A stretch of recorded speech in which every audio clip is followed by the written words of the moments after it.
Hello po, ako po si Hazel from Rizal. Pumunta po ako kay Miss J last December 2022. Kasama ko po yung live-in partner ko. And then, sabi po sa akin ni Miss J na mabubuntis po daw ako. And then, after 3 months, March 2023 po, nalaman ko na pregnant nga po ako. And super happy po ako kasi ako po yung isang saksi na totoo, kumbaga, legit talaga si Miss J. Kumbaga, totoo yung readings niya talaga. And kung meron man siyang mga readings na babala, at least, ahead of time, alam mo na parang, iiwasan mo na yung mga ganong bagay. Ganyan po. And it helped a lot po sa akin. Ayun po. And Miss J, thank you so much kasi nakilala kita and super happy ako. Ayan, thank you so much po. Hello sa mga Nostronatics worldwide. Ayan, sobrang saya ko ngayon, no? Kasi si ate, dinalaw ako. Way back 2022. Okay, December so, po. that was December daw. December 2022. Actually, talagang dinalaw ako ni ate ngayon. Nakapila pa talaga siya. Gabi na. Anong oras na ba? Siguro magti-10. 10, magta-10. So, nakalimutan ko na siya. Siya nang paalala sa akin na Miss J, nabasahan mo na ako year 2022. And nung sinabi mo na mabubuntis ako, ay, nabuntis daw siya talaga. After 3 months. After 3 months, so sa mga nanonood dyan, sa mga makakapanood itong video na to, hindi lang po kasi siya ang nagkaroon ng testimonial regarding with the pregnancy. So sa mga nagkakaroon ng problema with that, please, you can visit me. You can contact my admin, ha? So ngayon, babasahan ko siya kung anong mangyayari sa kanya ngayon 2024. Ayan. Kabahan. Kailan nga birthday mo, darling? February 22 po, 1993. Okay.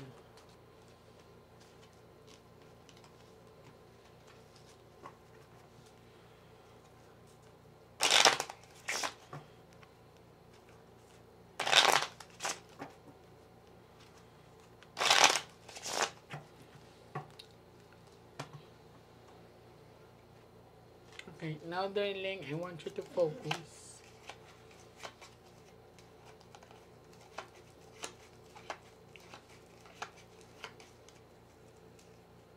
I want you to pick one card. Thank you. So this is you. I'm hoping that this is a red card.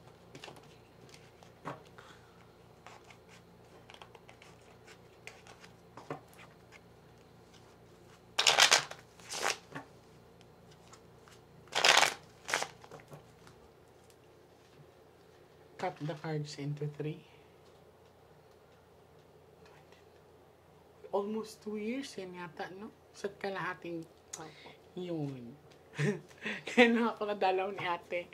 Mahigit parang isa't kalahating taon siguro. Now, kumuha ka ngayon ng 7 cards of total, lagay mo dito.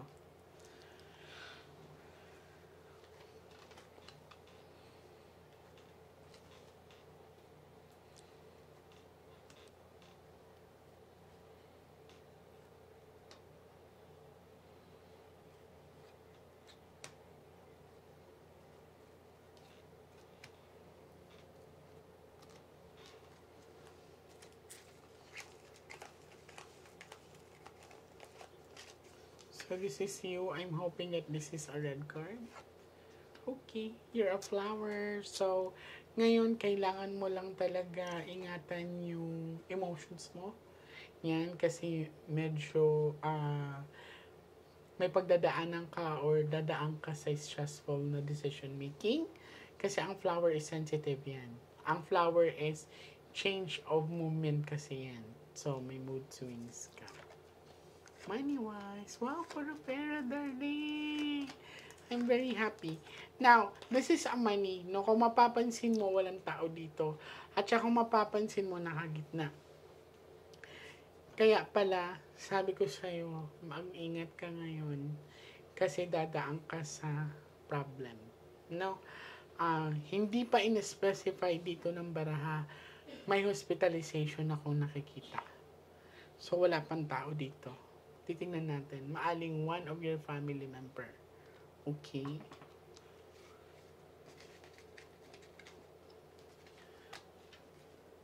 Siguro may purpose talaga kung bakit ka pumunta dito.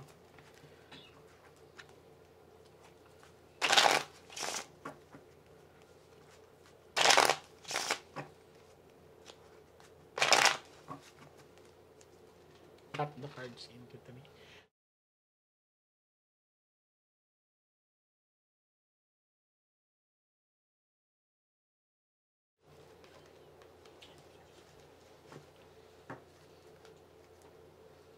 Sa baba.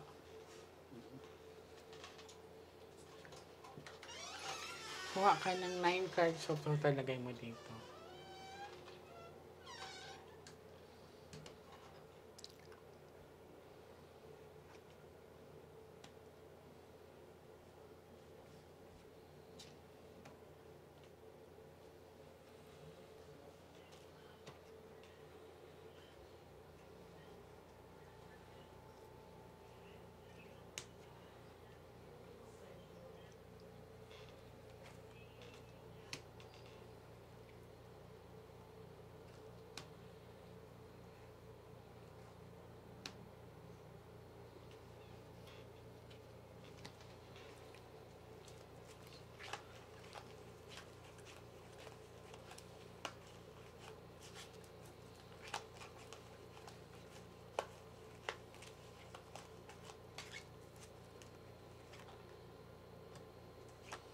Naku, tatama sa babae.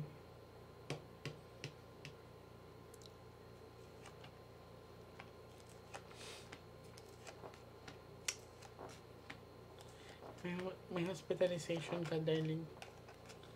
Hindi ikaw ha, tatama siya sa babae. So, maaring anak, or maaring nanay, maaring kapatid na babae.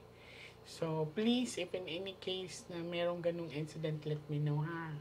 Okay, and then 8 is a lucky number sa mga Chinese swerte yan. May business ka na ba ngayon? May business po kami, Okay. family po.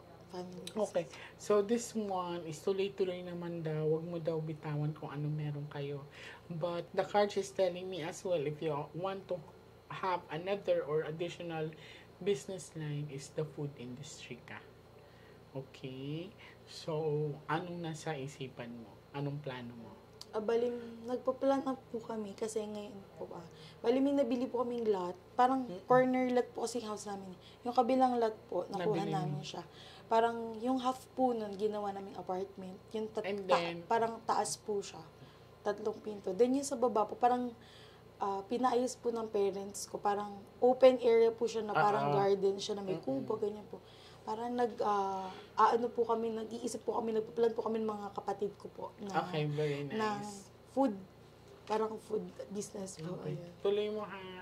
So, financial will not be the problem kasi 8 is a lucky number. So, ingatan lang yung anak kasi babae daw ang hospital. So, maring anak na babae, nanay or kapatid na babae. Pero again, business line is with the food. Hindi ka na mamumblema sa pera. Okay? Last set on top. Let us know kung if you wanted to do cleansing sa business area nyo ha. Kasi nagpupungsoy ako. Bali may tracking ka, Miss J. Tracking. Dati pa? Yeah. I see. Cut the cards into 3. Bali, tracker po kami ng mga sikat na mga online ano po dito sa Pilipinas. Oh, very nice.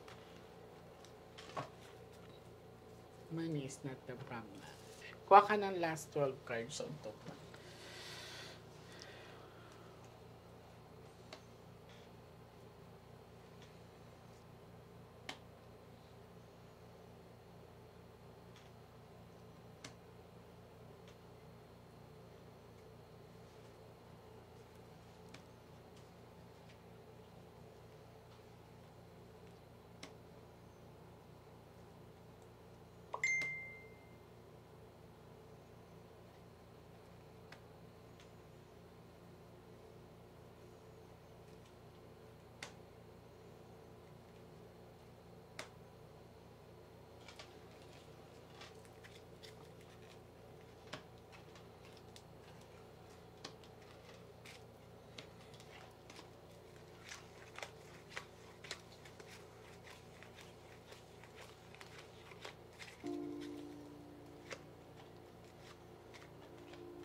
8 is a lucky number.